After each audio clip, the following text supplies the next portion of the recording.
Hello! In this session, I will guide you through the interface of UModeler X, which operates within the Unity environment. After installing all necessary programs as outlined in Chapter 1, please run Zepeto Studio within the project section of Unity Hub. The Unity interface consists of several elements. The hierarchy panel on the right lists all game objects within the scene in a hierarchical manner. When creating objects using UModeler X or by clicking the plus icon in the hierarchy panel to generate game objects such as modeling, lighting, or camera, they will appear in this panel. The scene view allows you to view game objects in 3D or 2D perspective, enabling you to inspect their shapes, positions, etc., indicated by camera, light, and modeling icons. The game view displays how the final rendered game will appear. You can preview it by pressing the play button, showing the view from cameras placed within the scene. Currently in Zepeto Studio, you can enter a scene setup for inspecting items and see how they appear when various body shapes are applied and animations are applied. The inspector panel displays the properties of selected game objects within the scene. For example, when selecting a cylinder, properties related to its position, rotation, size, mesh type, rendering method, collider options, and material-related menus will appear. When selecting a game object created with UModeler X, menu options related to UModeler X will appear under Transform, allowing you to modify the modeling. The project panel displays all asset libraries available for use in Zepeto Studio. The left side shows the actual project folder structure, while the right side displays assets within folders. Any assets created using other tools and imported into the project will be displayed here. UModeler X is represented by an icon in the scene view. Clicking the logo icon reveals information such as UModeler X version management and logged-in account details. Next is the UModeler X settings icon. Here, you can select UI options when using UModeler X. You can change the color and thickness when displaying vertices, edges, faces, etc.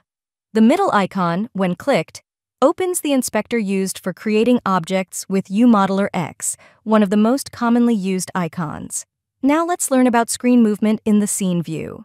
In the scene view, clicking the middle mouse button while moving the mouse allows you to move the screen. Holding the Alt key and clicking the left button while moving the mouse allows you to rotate the screen.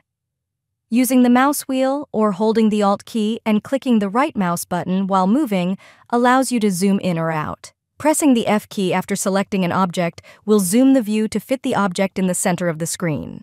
You can also move to fixed views like front, side, or top view using the orientation overlay in the scene view, and you can also fix them if necessary. Next, let's learn about moving game objects. Select the desired game object from the hierarchy or scene view. Moving is done by pressing Move on the toolbar or pressing the W key on the keyboard, which reveals the Move gizmo. You can move along a single axis by dragging an arrow or move along two axes by clicking the center square.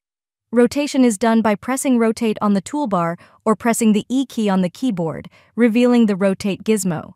You can rotate by dragging the circle around the game object. Scaling is done by pressing Scale on the toolbar or pressing the R key on the keyboard, revealing the Scale gizmo. You can scale in one direction or proportionally along three axes using the center cube. In some cases, you may need to change the center of movement. In Unity, when set to center, rotating or resizing a game object will be based on the center of the game object's shape. However, when set to pivot, rotating or resizing will be based on the position of the gizmo, allowing you to rotate or resize around the position of the gizmo. Furthermore, when moving game objects, there may be cases where you need to move them vertically or horizontally based on their rotation, or move them in a direction based on their rotation values. In such cases, global and local are used. Global always shows the gizmo based on the global axis, regardless of how the game object is rotated or transformed. On the other hand, switching to local shows the gizmo of the game object based on its rotated direction. Enabling the grid snap option allows you to move in increments of the size of the grid at the bottom while moving. Instead of moving in the scene view, you can directly enter coordinates using the transform in the inspector. Let me introduce the menu of UModeler X. UModeler X has three main modes: modeling mode, rigging mode, and painting mode. When initially opened from the inspector panel, it defaults to modeling mode. In modeling mode, you perform tasks such as creating and modifying shapes. After selecting a primitive shape or drawing, you drag to create the base and then move the mouse to set the height of the object. Objects created like this can be modified by changing the values in the tool properties. Objects created can have UVs created using the UV editor. For example, in the case of a box, while the visible box in the scene is assembled and appears in 3D, the UVs correspond to the 2D layout that unfolds. Objects in 3D shapes can have colors added by inserting textures using UVs. Painting mode allows you to add colors to objects with UVs created like this. You can add layers to draw desired colors or load textures. You can use brushes in the scene view to paint or use Paint 2D to draw on a 2D plane. Rigging mode involves rigging bones to characters or objects and assigning them so that the object moves according to the bone's movement. You can create bones or assign modeling to bones using tools.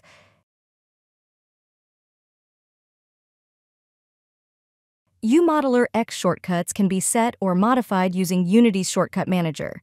In the Edit Shortcut Manager, you can see that UModeler X shortcuts are already registered. You can modify them if you want to add or remove shortcuts. To create Zepeto items, you need modeling guide files. Download the required guide files for each item from the site and unzip them. Drag the FBX file into the Unity folder after downloading it. Create a new scene and give it a name.